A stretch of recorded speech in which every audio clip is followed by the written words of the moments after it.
Today on Tri-Crow Studios, we do a high gain amp shootout between the PV6505 Plus and the Laney Ironheart 120.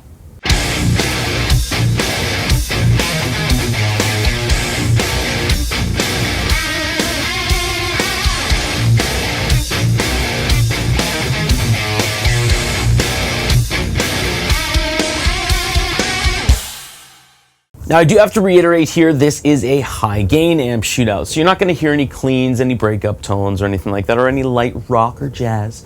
It's just definitely going to be a lot of high gain and metal type stuff.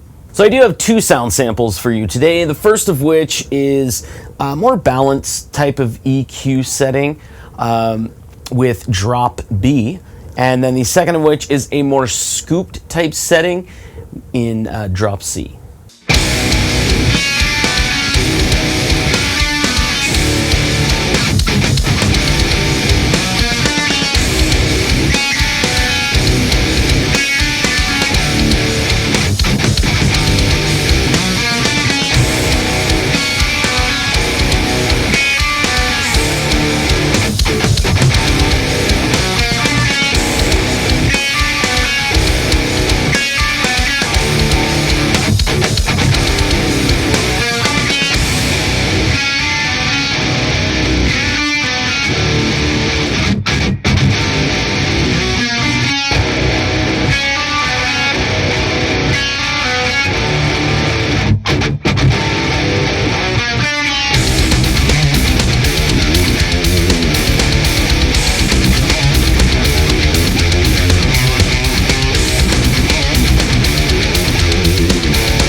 All right, so there you go. There are the two sound samples for the high gain amp shootout between the PV 6505 Plus and the Laney Ironheart 120.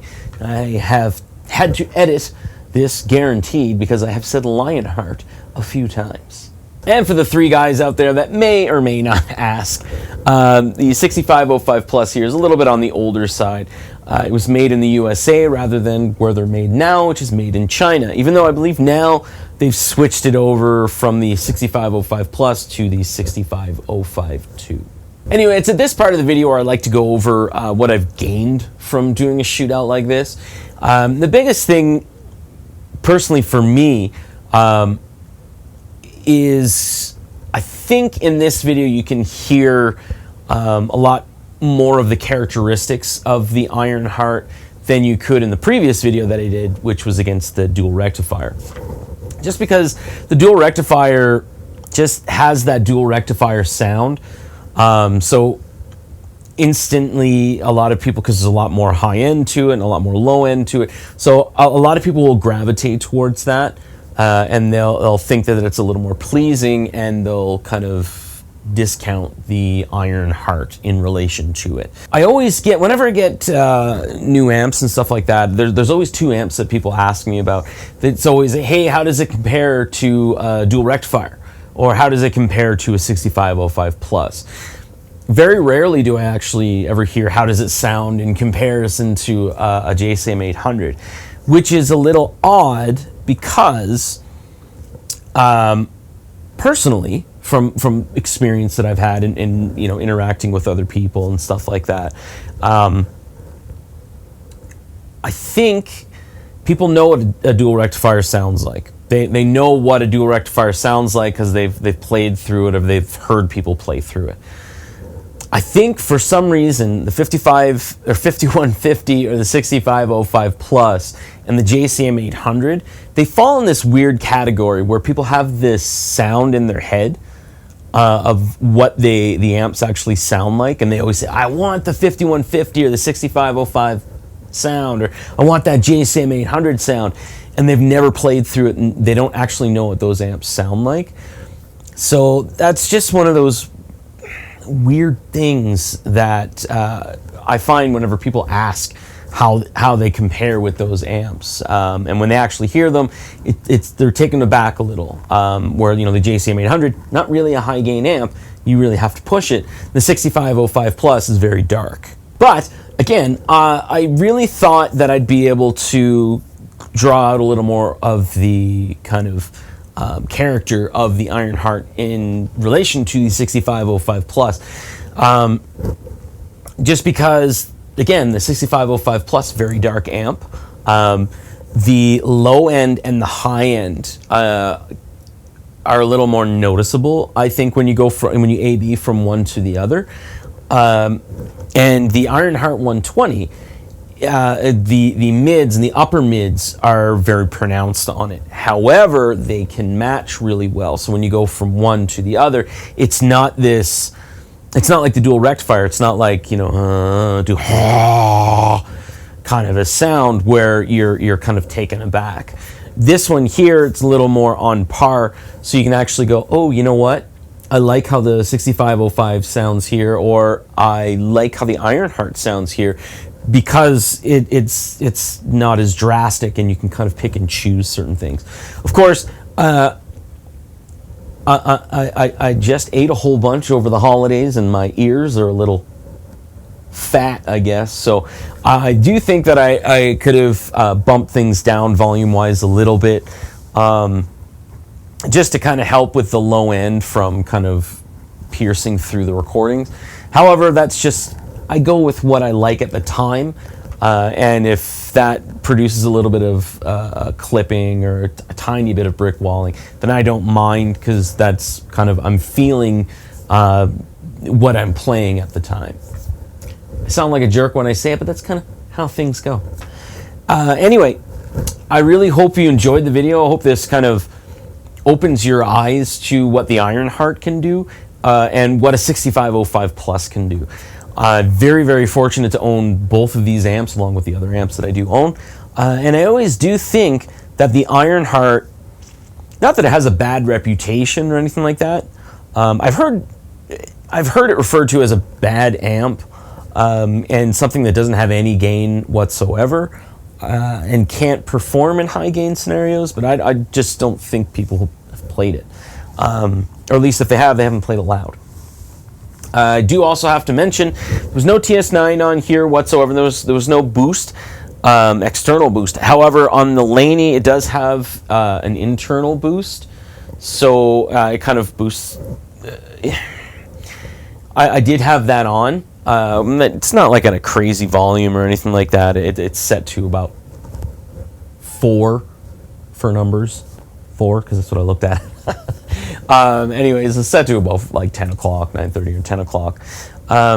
It's a very usable boost. Sometimes I like to A/B it with the TS9 to see which one kind of performs a little better. And in this instance here, I went with the internal boost. I just felt that it was doing what it was supposed to be doing, and there wasn't really too much of a benefit to switching to the TS9. Anyway, I think I've rambled quite a bit. Last thing I want to say, because I think I'm probably going to end up saying it in every video that I do with the Ironheart, the 6505 Plus has resonance and presence controls. The Ironheart has dynamics, which is a resonance control, and it has tone, which is a presence control. I don't understand. I've just heard from different people that the dynamics control is not resonance and the tone control is not presence, and that there are these magical switches or magical controls that do all these different things.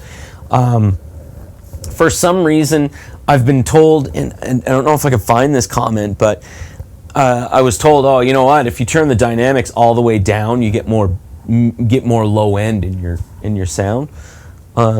Which it's a resonance control, so that's definitely not the case.